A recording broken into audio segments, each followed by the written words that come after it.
नमस्कार, बिहार मिथिला न्यूज में आपका स्वागत है। मैं मनोज।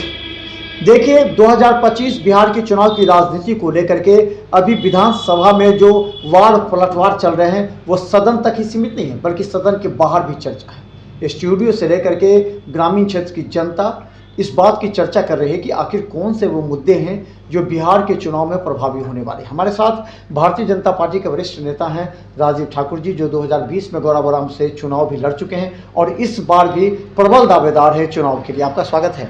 जी नमस्कार, बहुत बहुत धन्यवाद आपके सभी चैनल को देखने वाले लोगों को।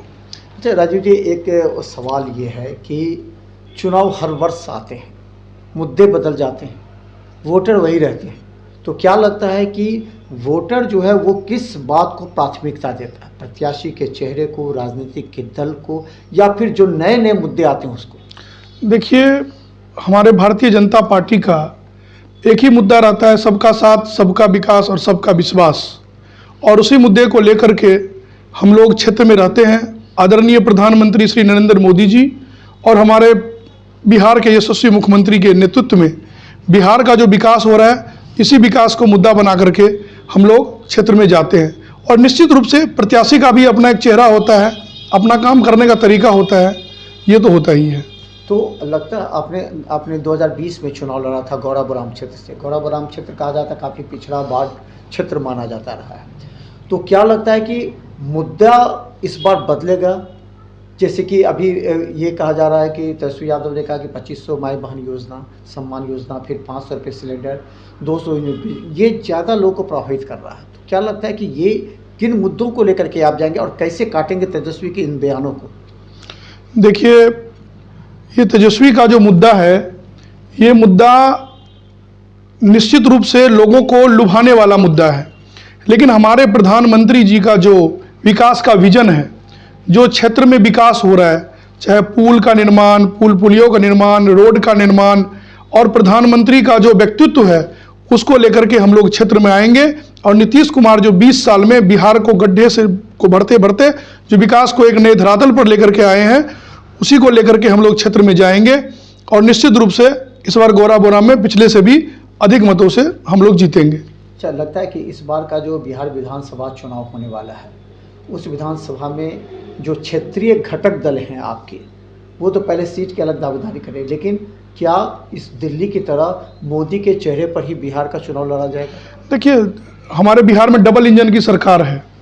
यहाँ पे आदरणीय नीतीश कुमार जी और केंद्र में हमारे नरेंद्र मोदी जी।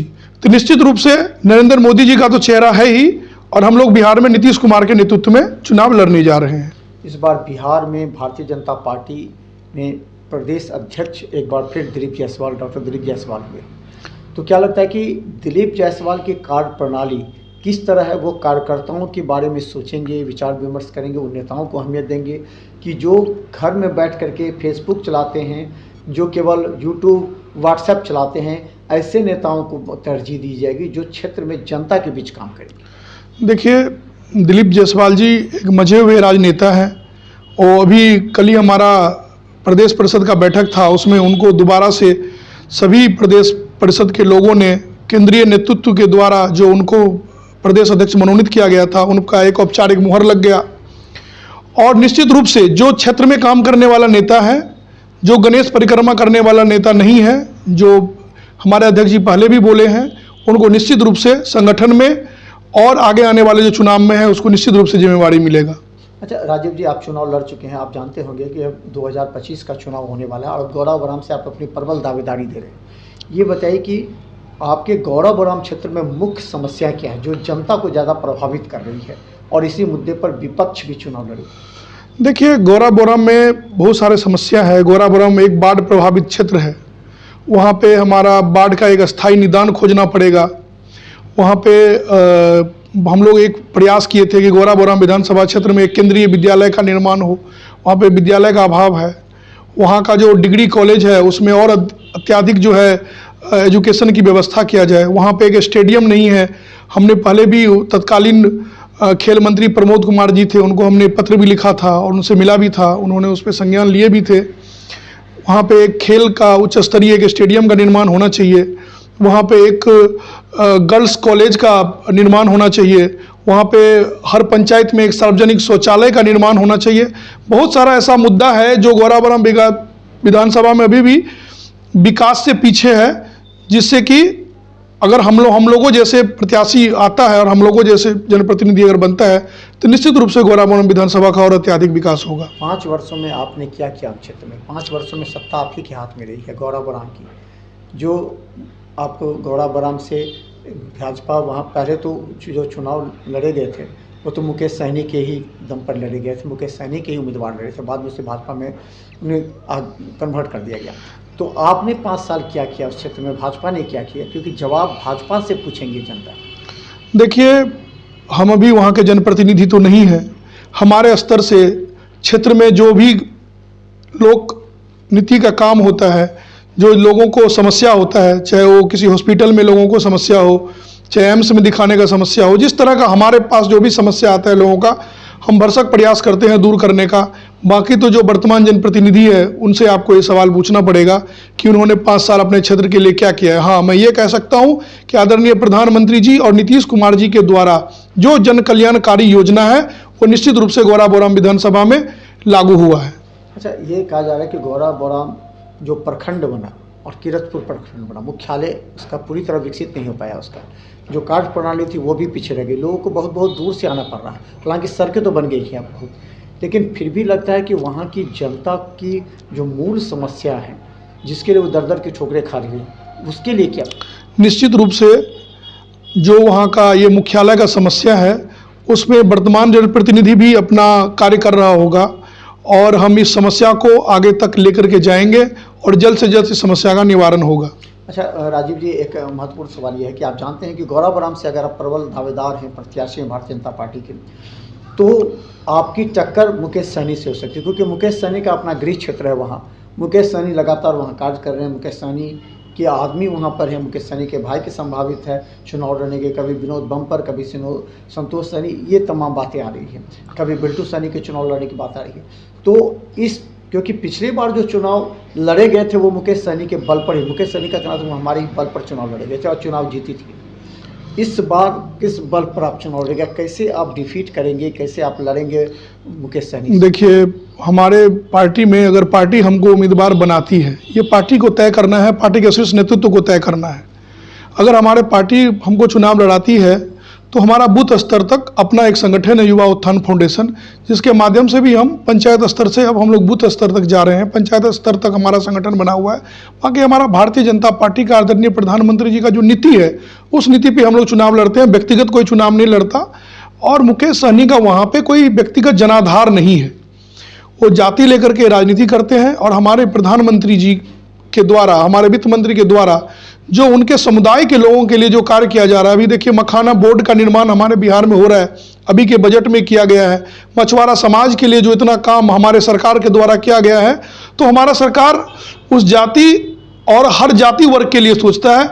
उसी मुद्दा पे हम चुनाव लड़ेंगे अगर पार्टी हमको उम्मीदवार बनाती है तो। अच्छा, एक चीज़ और, आप जानते हैं कि दरभंगा को 2 क्षेत्र में बांट किया है, 2 जिला अध्यक्ष हो गए हैं, उत्तरी और दक्षिणी। तो क्या लगता है कि जो जिला अध्यक्ष हैं दक्षिणी, वो क्या पूरी तरह वहाँ काम कर पा रहे हैं, वहाँ जा पा रहे हैं? क्योंकि बेहरी और गौराबौराम के बीच उनको मेंटेन करना पूरी तरह। देखिए, संगठन की दृष्टि से भारतीय जनता पार्टी संगठन को 2 भागों में बांटा गया है। एक है दरभंगा पश्चिमी और एक है दरभंगा पूर्वी। हाँ। तो दरभंगा पूर्वी का जो है जिला अध्यक्ष हमारे विनय पासवान जी है। निश्चित रूप से वो जब से जिला अध्यक्ष बने हैं संगठन के लिए डे बाय डे काम कर रहे हैं, संगठन को और धारदार दे रहे हैं। और इसीलिए संगठन को 2 भागों में बांटा गया है कि संगठन और मजबूत हो। हमारा जो है बिल्कुल बूथ स्तर में से भी नीचे उतर करके हमारा संगठन बने, और हमारा संगठन है भी, और जिससे कि हम लोग आगामी चुनाव में विपक्षियों को पटक नहीं दे सके। इस बार बाढ़ की जो आप जानते हैं कि तटबंध टूट गए थे, पूरा बाढ़ग्रस्त क्षेत्र हो गया था, पूरी तरह हाहाकार मच गया था उस क्षेत्र में जी। तो उस समय आप कहाँ थे और आपने क्या योगदान दिया? देखिए, मैं बाढ़ के समय में हम जो क्षेत्र में लोगों को, वैसे सरकार की तरफ से बहुत सारा योजना आया, और इससे यही बाढ़ नहीं, इससे पीछे भी जो बाढ़ आया था, हम आपको कभी वीडियो शेयर कर देंगे। अब देखिएगा, हमने क्षेत्र में लोगों के लिए बहुत काम किया। वो किरतपुर में हमने लोगों के बीच में राशन भी पहुंचाया, चाहे कोरोना काल हो चाहे बाढ़ काल हो। हमने लोगों को मेडिकल कैंप लगा करके अपने संस्था के द्वारा भी लोगों को बहुत मदद देने की कोशिश किया। बाकी एक व्यक्तिगत किसी आदमी से नहीं होगा, सरकार ने वहाँ पे अलग अलग तरह से लोगों को जो भी समस्या हुई वो हमारे सरकार, एनडीए की सरकार ने लोगों की समस्या को पूरा किया। बता दें राजीव ठाकुर जी हमारे साथ, जो कि भारतीय जनता पार्टी के वरिष्ठ नेता हैं और क्षेत्र में कार्य करते रहते हैं जनता के बीच, और 2020 में चुनाव लड़े थे और इस बार 2025 में चुनाव लड़ने को कटिबद्ध हैं। अंतिम सवाल कि आप जो क्षेत्र में अभी जा रहे हैं तो मुद्दे क्या होंगे आपके, प्राथमिक मुद्दे क्या होंगे आपके, जिससे लेकर के जनता आपसे प्रभावित होगी और अटैच होगी, जोड़ना पड़ेगा आपको जनता को? देखिए, हम युवा हैं और जनता को एक पढ़े लिखे युवा एनर्जेटिक लोगों की ज़रूरत है, जो लोगों की समस्याओं को सदन में उठा सके और उसी समस्याओं को लेकर के जो लोगों के बीच में जो लोगों का समस्या है, जो समस्या हमने पीछे आपके वीडियो में के माध्यम से आपको बताए, उस समस्याओं को सड़क से लेकर के, गाँवों से लेकर के और सदन तक पहुंचाने का हम काम करेंगे अगर हमारे को पार्टी मौका देता है और हम वहां से जनप्रतिनिधि बनते हैं। तो इसी समस्याओं को लेकर के हम क्षेत्र में जा रहे हैं। अंतिम सवाल, क्या लगता है प्रशांत किशोर किसी भी तरह से भारतीय जनता पार्टी को वहाँ डैमेज करेगी, क्योंकि प्रशांत किशोर भी अपने उम्मीदवार वहाँ खड़ा करेंगे अगर तो? देखिए, प्रशांत किशोर एक प्रैक्टिकल काम करने में और किसी को ज्ञान देने में, दोनों में बहुत अंतर होता है। प्रशांत किशोर का न कोई नीति है न कुछ है। प्रशांत किशोर कोई नुकसान हमारे को नहीं पहुंचाएंगे। भारतीय जनता पार्टी नीतीश कुमार जी के नेतृत्व में बिहार में 225 से अधिक सीट जीत करके एक बार से फिर से डबल इंजन की सरकार बिहार में बनेगी। तो धन्यवाद राजीव ठाकुर जी हमारे साथ। और हम बता दें कि 2025 चुनाव की तैयारी में सभी राजनीतिक दल के नेता लग गए हैं। सवाल ये है कि जो पार्टी मुख्यालय है वो हर बात का ऑब्जर्वेशन कर रही है कि कौन सा नेता क्षेत्र में काम कर रहा है या फेसबुकिया नेता बनकर रह रहा है। इस बात का ऑब्जर्वेशन काफ़ी महत्वपूर्ण है, क्योंकि ये राष्ट्रीय जनता दल भी कर रही है, प्रशांत किशोर भी कर रहे हैं, कांग्रेस भी कर रही है, भारतीय जनता पार्टी और जनता दल यूनाइटेड भी कर रही है। अब देखना यह है कि जनता के बीच जो नेता जाएगा, जनता के बीच उस नेता की खबर बनेगी और उस नेता की पहचान जनता के बीच में और उस क्षेत्र में चर्चा होगी, पार्टी प्राथमिकता उसी को देगी। और हमारी पैनी निगाहें लगातार दरभंगा और मधुबनी के कई विधानसभा क्षेत्रों पर हैं। देखते रहिए बिहार मिथिला न्यूज़, हर पॉलिटिकल अपडेट हम आपको दिखाते रहेंगे। धन्यवाद राजीव जी। नमस्कार।